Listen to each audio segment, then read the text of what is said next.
Setelah kemarin rilis versi luar negerinya, akhirnya motor yang sempat rame di sosial media ini dirilis versi Indonesianya. Yes, ini dia Yamaha R25 terbaru. Meskipun kesannya masih banyak beberapa parts yang sama yang lama, tapi ternyata banyak loh hal yang baru dari motor ini. Sampai bentuk crankcase-nya dan oil pan-nya itu dirubah sekarang. Fun fact-nya lagi, olinya pun jumlahnya nambah. Kenapa belum Type C gue nggak ngerti. Bolong John, ada jalur angin benerannya gitu. Nggak ada yang non ABS, jadi yang suka ngesot-ngesot harus cabut ABS sendiri gitu. Fanboy merek sebelah, banyak komen yang kayak nggak ada yang berubah, nggak ada yang gini-gini.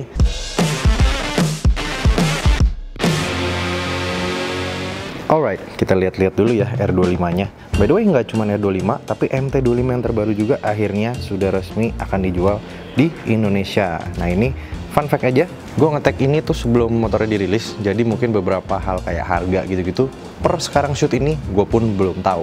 Nah, balik ke motornya, yang udah jelas berubah itu adalah tentunya bodi-bodi barunya ya. Ini bentuknya lebih ke arah Yamaha Super Sport generasi terbaru ya. Contohnya Yamaha R9, R7 juga.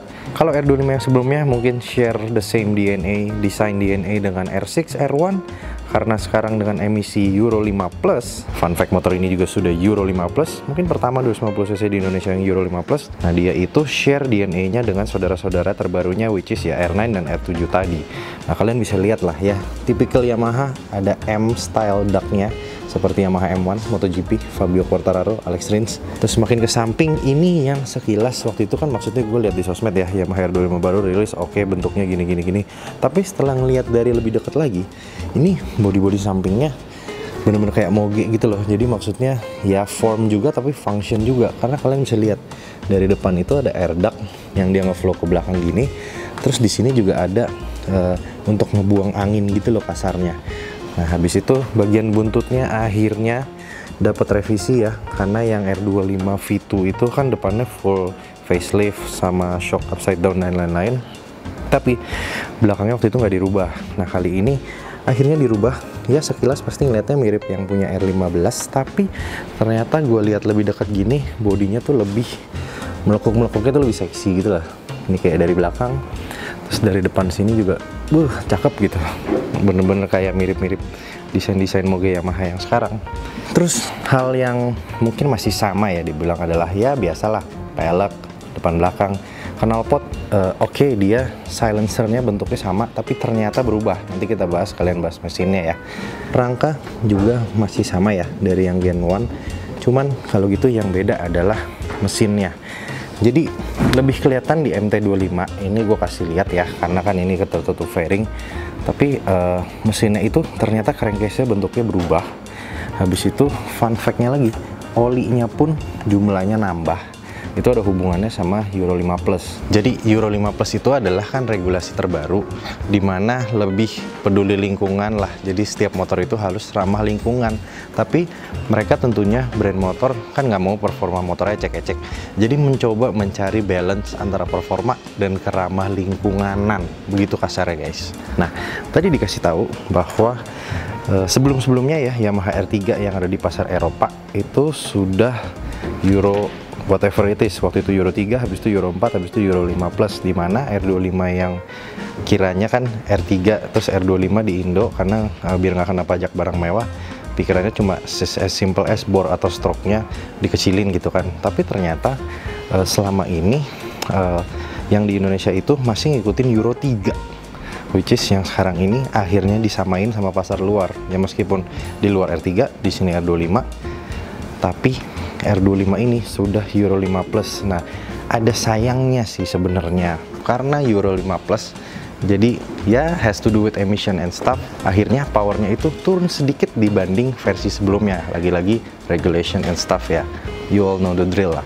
Nah cuman gue rasa ya hal-hal kayak gitu simple lah sebenarnya, tinggal ganti knalpot, tuning-tuning sedikit, harusnya lebih kencang lagi dari versi yang lama. Oh ya, soal knalpot itu, meskipun silencernya sama, tapi dia itu sekarang katalisnya jadi ada dua guys. Nah, karena katalis dan header itu bentuknya berubah, sampai bentuk crankcase-nya dan oil pan-nya itu dirubah sekarang. Nah, faktor juga tadi oil pan-nya itu jumlah olinya nambah. Jadi untuk generasi ini ganti oli aja 2 liter, kalau ganti pakai filter oli jadi 2,3 liter. Jadi sebelumnya 1821. Begitu kira-kira. Itu perubahan yang menarik tapi yang nggak kasat mata gitulah ya. Gue juga pun baru tahu hari ini. Yang masuk Indonesia R25 ini ada 2 pilihan warna, jadi cuma satu varian kali ini untuk R25 dan MT25, satu varian aja, semuanya ABS dual channel. Tapi untuk warna masing-masing ada 2. Untuk R25 ada racing blue ini, sama satu lagi warna hitam Dove. Yang di hitam Dove sih entah kenapa lebih terlihat keker ya. Cuman kalau misalnya gue harus milih, tentunya gue akan lebih milih yang warna biru ini, karena ya Yamaha banget, terus warnanya cakep aja gitu. Upside down-nya juga yang ini emas, kalau yang hitam dapatnya warna hitam. Begitu guys kasarnya. Terus what's new ya, what's new? Speedometernya ini gua rasa bentuknya masih sama ya, sama yang V2. Cuman sekarang dia sudah ada Y-Connect-nya. Kayaknya yang sebelumnya belum ada ya. Jadi bisa connect HP untuk tahu data-data motor, dan misalnya ada incoming call atau incoming message ya, mungkin owner-owner Yamaha yang ada Y-Connect pasti paham cara kerjanya. Habis itu yang lucu adalah ini motor dapat soket USB Type A di situ. Kenapa belum Type C gue nggak ngerti. Nah, tapi lucu aja gitu, motor sport tapi dapat apa ya, kenyamanan seolah-olah motor touring gitu. Nggak cuma USB-nya aja, tapi di belakang sini ini yang lebih lucu sih sebenarnya. Ini katanya mengikuti pasar ya. Soalnya setahu gue pasar-pasar seperti Singapura, India gitu-gitu tuh motor apapun event sport bike aja dipasangin box belakang. Kocak ya, buat harian mungkin butuh bagasi. Nah, di sini kalian bisa lihat itu tuh ada kayak karet gitu, itu bisa dibuka, fungsinya untuk pegangan bracket box ke belakang sini. Jadi dari bawaan motor itu sudah box ready lah ya kasarnya. Jadi itulah yang baru dari R25 ini. Oh ya, soal mesin lagi tadi. Jadi yang berbeda itu adalah di sini ada namanya canister. Nanti mungkin gue jelasin di MT25 ya, karena lebih kelihatan mesinnya lebih terbuka. Habis itu ada itu beberapa hal baru seperti air intake-nya direvisi, air funnel-nya lebih panjang. Ini tuh semua dalam mencoba untuk mengimbangi, meskipun kecekek emisi, tapi tetap performanya mau dimaksimalin dengan emisi tersebut gitu loh guys. Jadi selain itu tadi itu juga bentuk piston atasnya beda. Yang lama itu kan lebih, ya gimana sih bentuk piston yang ada dulu kan buat klep itu slot-slot klep, yang sekarang itu lebih flat dibanding yang lama. Habis itu camshaft-nya berubah.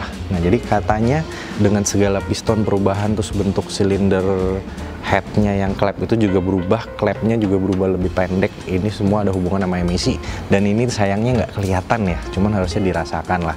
Katanya dengan semua perubahan itu, tapi kalau camnya pakai yang lama, motor ini harusnya powernya naik dan jauh lebih ngacir dibanding yang lama. Tapi balik lagi, sayang lagi, cam itu harus ada untuk mencari titik tengahnya lah ya, antara performa dan emisi.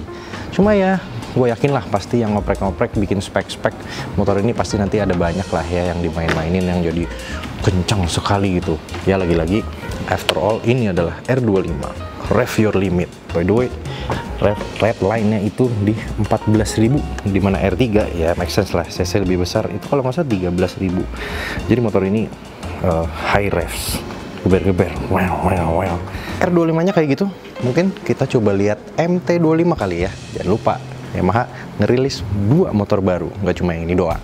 Tapi sebelum kita ngeliat si MT25, kita intip sedikit nih versi warna hitamnya. Iya, muka depannya ganteng ya, menyerupai Yamaha R9 yang baru tanpa winglet aja. Duo DRL lights-nya cakep juga, nambah aksen aja di mukanya. Buntut lancipnya ini kalau warna hitam kayak gini ya, biar kebayang. Lagi-lagi ini bracket untuk box belakang itu yang rada unik. Habis itu ngeliat model kondom tangkinya kayak zaman-zaman R6 yang generasi kemarin ya, kayak ke atas whoop gitu. Tapi keker sih warna hitam, gagah meskipun dari belakang karena lampunya sama jadi kayak R15 V3. Tapi lampu sennya cakep, LED gepeng gitu lucu. Kokpit relatif sama lah ya sama yang V2. Ini juga disc brake sejuta umat X-Max users masih sama. Nah, crankcase-nya finishingnya itu kayak light grey gitu ya. Jadi menurut gua menambah kesan mewah sih. Meskipun footstep dan silencer itu masih sama dari yang pertama, tapi bagian mukanya sih highlight utama ya. Muka dan buntut ya lagi-lagi. Fairing samping juga, ini kalian lihat sendiri ya. Bolong John, ada jalur angin benerannya gitu. Intinya gue paling suka sih fairing dari depan sampai samping lah R25 ini. Boleh lah ya. What do you think? Oke, sekarang kita melihat MT25-nya. Jadi ini varian ini lagi-lagi hanya satu varian ya. ABS dual channel, jadi semuanya ABS, nggak ada yang non ABS. Jadi yang suka ngesot-ngesot harus cabut ABS sendiri gitu. Nah, warnanya itu ada dua. Yang ini namanya Icy Gray, ya karena warnanya itu abu-abu terang, doff. Terus juga peleknya warnanya baby blue gitu, lucu banget ya. Nah, ada juga yang warna hitam ya, hitam doff seperti R25-nya. Nah, yang itu nanti gue kasih tunjuk ya. Entah kenapa di warna hitam itu body-bodinya dia kelihatan lebih keker lagi gitu. Nah, kita lihat dulu kali ya si Icy Gray ini. Oke, jadi MT25 yang baru. Mesin kurang lebih sama kayak R25 tadi, jadi sama persis emisi Euro 5 Plus juga. Nah, cuman kenapa di MT itu torsinya mungkin lebih berasa besar? Karena MT itu dibanding R25 bobotnya lebih ringan 3 kg. Jadi mungkin ya tenaganya lebih berasa lah ya, torsinya lebih berasa. Meskipun figurnya itu ternyata sama persis. Gue kira mapping ada yang sedikit dibedain, tapi ternyata sama. Nah, tapi MT yang baru ini guys, kalian lihat body-bodinya deh. Ya di sini aja udah kelihatan lumayan keker lah. Ini gede banget coy. Shroudnya, cover tankinya gede banget. Dan ini cakep juga ya warna ini. Jadi kelihatan mewah gitu loh. Nggak kayak motor 2,5 pada umumnya. Nah, buntutnya beda sama R25 tadi ya. Kalau R25 kan sininya bolong-bolong. Nah, cuman kalau yang ini tuh dia tertutup dan bentuknya menyerupai MT-07 abangnya, versi lebih gede cc-nya. Lampu belakangnya aja sama ya ini ya. Cakep lah intinya MT ini. Jadi ngelihat di jalan tuh kayak apa ya, mungkin kayak dulu pertama kali ngelihat 2,5 naked ada di jalan ya. Jadi something fresh, something big. Ini looks really big, that's what she said. Buntutnya ya lagi-lagi kayak moge, cakep. Nah, sisanya sama lah sama R25 saudara, berfairingnya. Cuman di sini kita bisa lebih appreciate jeroan, yang nggak jeroan yang di dalam lah ya, kan nggak kelihatan. Tapi intinya mesin-mesinnya itu ternyata most of it is new. Lagi-lagi untuk ketemu in between regulasi dan performa terbaik begitu guys. Lucu ya warna ini. Oke, kalau gitu mungkin kita coba lihat yang hitam ya. Lebih keker lagi sih kalau versi warna hitamnya. Untuk membuktikan bulkingnya si MT25 dibanding yang lama, yang model baru ini nih lebih kelihatan lagi di warna yang hitam doff-nya. Gue tunjukin ya. Kita lihat dulu dari bagian depan masih relatif mirip dengan yang model terakhir. Nah, cuman lagi-lagi tadi mesinnya di MT lebih kelihatan ya perbedaannya. Bentuk crankcase-nya beda total.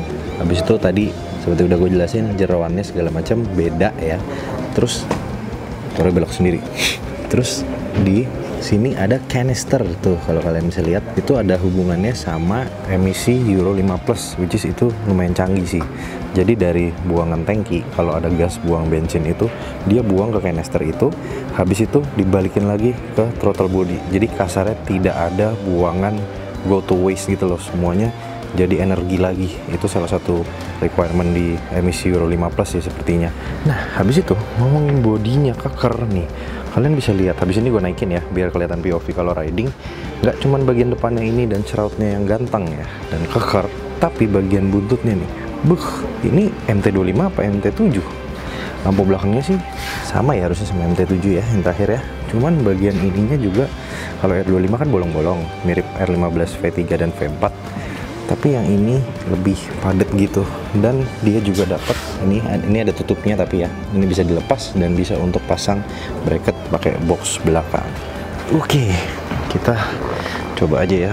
Nih kalian bisa lihat tuh, ini ya meskipun bagian sininya lebih slim sedikit dan joknya juga lebih slim sedikit dibanding MT yang sebelumnya, tapi body-bodinya ini sih bener deh, naikin ini ya berasanya tuh kayak ini tuh mungkin kameranya kurang ngasih lihat ya, cuman ini tuh gede banget guys. Jadi berasa kayak tangki moge gitu, nggak naik 250 cc gitu ya. Koplingnya ringan, terus juga dapat USB Type A di situ. Gue bingung sih kenapa belum Type C aja ya kan, berhubung sekarang udah gempuran USB Type C. Tapi ya udahlah. Ini lucu juga positioningnya. Biasanya kan somewhere here, atau mungkin ya nggak ada tempat biar rapih ditaruh sini. Cuman lucu juga ya kalau pakai kabel di sini, kabel ke stang. Kalau pas belok kanan ketarik. Jadi harus cari kabel yang lumayan panjang kali ya. By the way, buat yang mata elang, ini tulisannya miles per hour, cuman speedo ginian kan tinggal dirubah gitu nih kalau gua nggak salah ini ya. Tombol selectnya ditahan ya. Tuh jadi kilometer per hour. Ini buat yang matanya jeli aja. Oke guys, kalau begitu laporan gue sampai sini dulu dari kantor Yamaha. Ini adalah beberapa hari sebelum kalian mungkin semua lihat secara resmi ya di sini. Harga per saat ini gue juga belum tahu, cuma mungkin karena ini dirilis di hari launching ya, jadi kita lihat di deskripsi di bawah, kali gue cantumin di situ ya harganya. Beginilah kurang lebih the new R25 sama MT25. What do you think? Coba kalian komen di bawah. Gue tahu ini pasti komennya banyak fanboy merek sebelah, banyak fanboy merek ini. Terus juga pasti banyak komen yang kayak nggak ada yang berubah, nggak ada yang gini-gini. Ya udah, kalian silakan put it out semua di comment section. Ya untuk kalian yang mungkin baru mau starting out main 250 cc, ya menurut gue ini opsi yang cukup oke lah. Maksudnya modelnya keren dan terkini, habis itu emisi terkini. Ya intinya motor ini masih bisa diapa-apain lah. Jadi soal emisi, power, kecekek apa segala macam gak usah terlalu dipusingin lah menurut gua ya. It is what it is. Yaudah guys, kalau gitu seperti biasa untuk kalian jangan lupa like, comment, share, dan subscribe. And I will update you very soon. Bye bye.